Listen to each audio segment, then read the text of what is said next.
আমি একা, ঠিক কতটা একা, যতটা একা হলে সন্ধ্যার চা একা খেতে হয়, ঠিক ততটা একা। যতটা একা হলে চায়ের কাপে গল্প করার মতো, সারাদিন সব জমানো কথা বলার মতো কেউ থাকে না, ঠিক ততটা।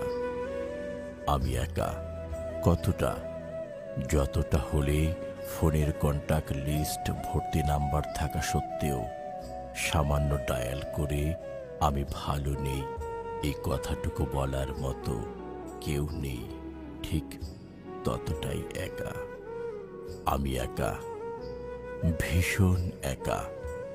যতটা একাকিত্বে ডুবে গেলে পরে সাধারণ কুশল বিনিময়টুকু আধিক্ষেত্তা মনে হয়। যতটা একা হলে দিনের